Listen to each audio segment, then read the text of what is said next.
Hey, you guys, and welcome back to the podcast. Today, I want to talk about conflicting desires. So I'm sure I'm not the only one who, you want to lose weight, but you also want a cookie, and you want to reach goals, but you also want to sit and skim through Instagram and play games on your phone, and you want to feel happy, but you also don't want to feel sad. And as we've learned before, you have to feel sadness in order to feel joy. You want a clean house, but you also don't want to clean. Right? All these conflicting desires. And what usually happens is that we go for the easier path, which is generally not the one that we want the most. So I'm going to teach you what to do when you have these conflicting desires, and actually what you need to do before you have these conflicting desires. Let me give you a little bit of background first. I'm sure you guys, if you guys have listened to the podcast, I talk about the brain a lot and how we have the lower brain, that is our primitive brain, our lizard brain. It does all the survival second nature type of functions, okay? It's a really useful tool because we don't want to have to think super hard and consciously about everyday tasks like brushing your teeth or driving your car. And then we have the higher brain, which does all of your critical thinking, problem solving, learning new tasks. Okay, so once upon a time we did have to use the upper brain or higher brain to learn to brush our teeth and learn to drive a car. But once we learned it and did it enough times, we delegated that responsibility to the lower brain. Now it's just second nature, just part of us, habit. Okay. The lower brain has a very specific job, and that is to keep us safe. Okay. It wants us to use limited energy, do things that are the least amount of effort, and protect us from any and all dangers or any potential dangers, no matter what. And if it had its way, we would still be living in caves. Basically, it just wants us as humans to hide and eat and only go out when we have to hunt for food and only run when we are in danger, because if we run all the time, then we might just get tired and our body physically feels like it's going to die. Basically, our lower brains are like toddlers. Okay, that's the best analogy that I have ever heard anyone come up with for our lower brain, that it is a toddler and it needs supervision, but it'll definitely keep itself alive. It'll take the route of least resistance and do all the survival things. Eat when it's hungry, sleep when it's tired. You get the point. And then our higher brain is the adult, the one giving the supervision, okay? This is where we set goals and create plans. This is where we decide intentionally what we want to do with ourselves. The problem is that when faced with an immediate decision to be made, our lower brain is almost always going to win out, okay? Our higher brain is going to be like, I need time for this. And the lower brain would be like, I got it. We take the easier route. We stay in bed. We take another nap. We watch TV. We don't clean the house. It'll wait till tomorrow. It's fine. Let's just relax, because this is clearly keeping us alive, not exerting energy. This is a good thing. So the first step in dealing with these conflicting desires is to decide intentionally ahead of time what it is you really want. If what you want is, let's say, a new job, then you plan that out. What job do you want? Where do you want it to be? What are the hours?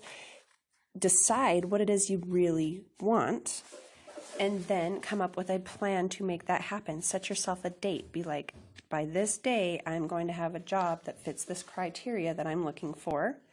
And then you have to think, how do I get that by that day? And you plan it out. You use your higher brain to make all of these decisions for you. Same thing with losing weight or getting your house clean. I mean, how many times do we go to bed thinking, okay, tomorrow I'll clean the house, and then the next night comes and the house is still dirty?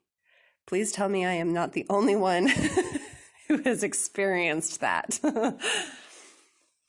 Because it's not really a plan, right? When we just sort of have it in our head, like, oh, I'll clean the house tomorrow, whatever that involves.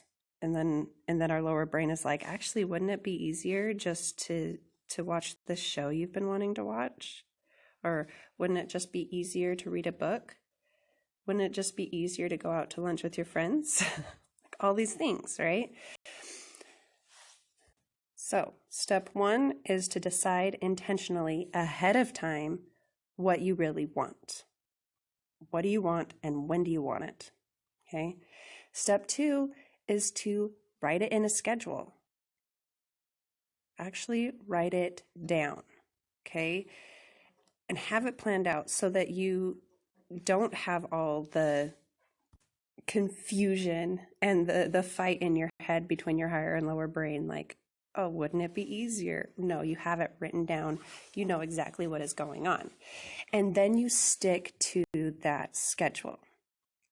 And your lower brain is going to object. It's going to be like, it's much easier just to go this route. And you'll be like, no, I decided ahead of time what I wanted.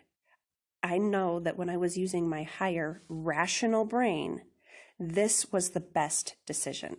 So I'm not going to listen to the toddler who just wants to watch TV.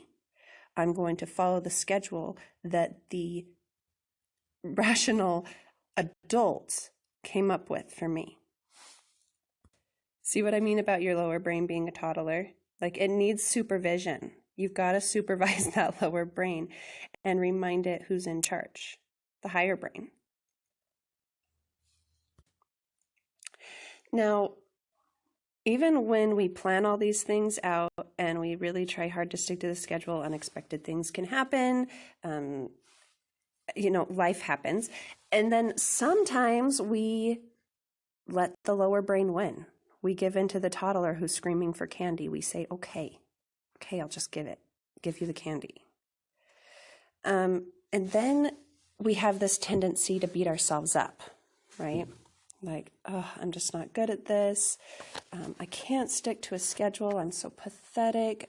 I'm never going to reach my goals. All this garbage. Just shut it up. Okay.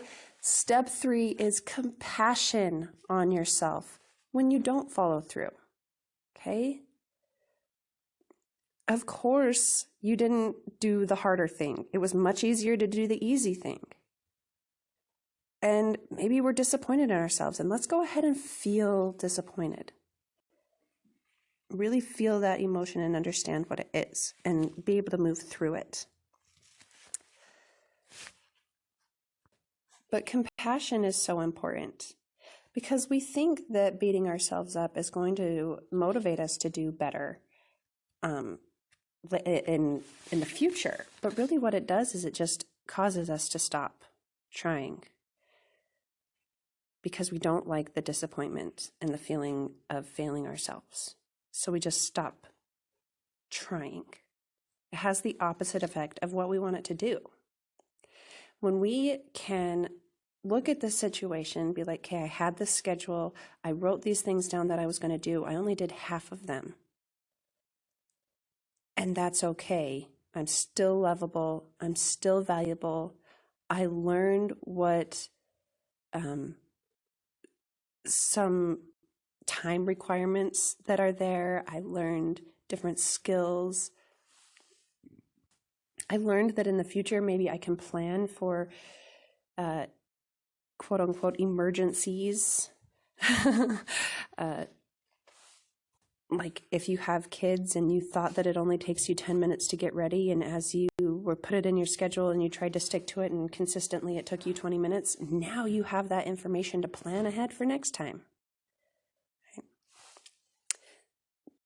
If you see it as a learning opportunity, it is going to keep you trying, keep you progressing, keep you learning.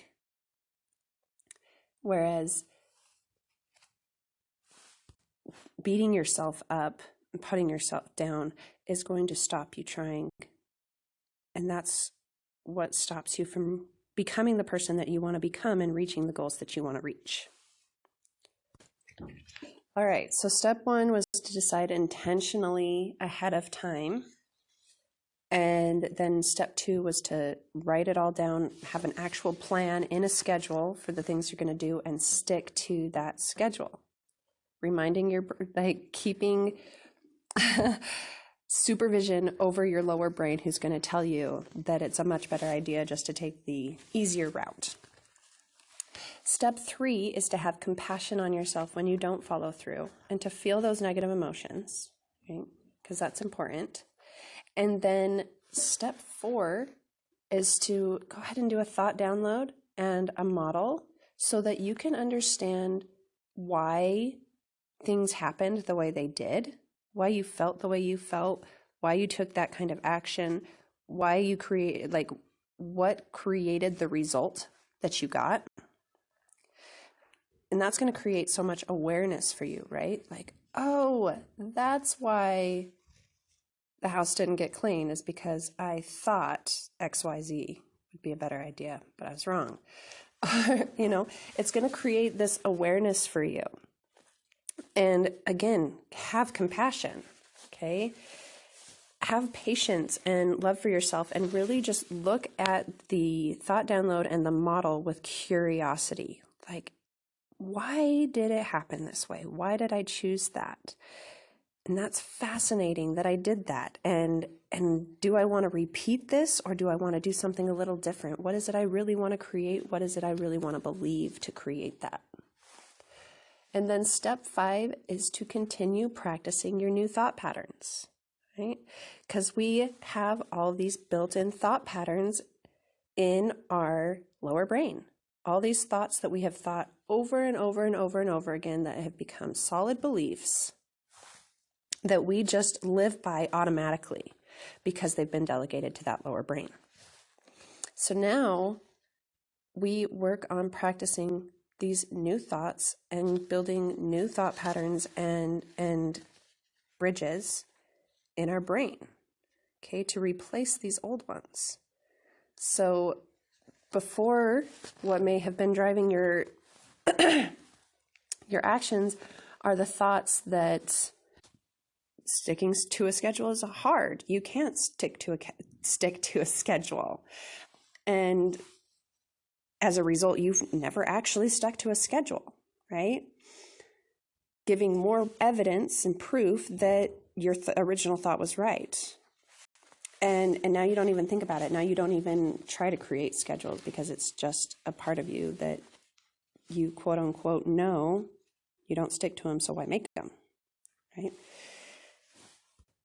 But now that you've got your thought downloads, you've got your models, you can see that it's the thought creating the result for you. You have this awareness to understand that this belief you had is not necessarily true. That you can start breaking down that belief and put something new in its place, like it is possible for me to stick to a schedule. Schedules can be very helpful to me, and this is what I want, is to reach this goal, whatever that may be, and I know how to get there. And you practice these new beliefs the same as you practice the new habits, okay? And it comes slowly, maybe, and that's okay.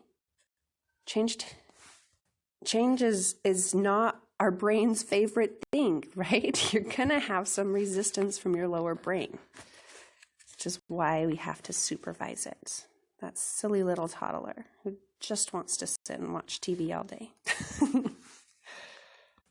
So decide intentionally ahead of time. Plan it out. Stick to your schedule. Have compassion on yourself. Then do some downloads and models to help you create awareness and continue to practice the new thought patterns. Now, next week, I'm going to be doing a podcast on time management, and I'll teach you guys how to actually schedule things, and it's going to be so fun. So definitely keep an eye out for that. But thank you guys for listening, and I will talk to you guys later. Bye.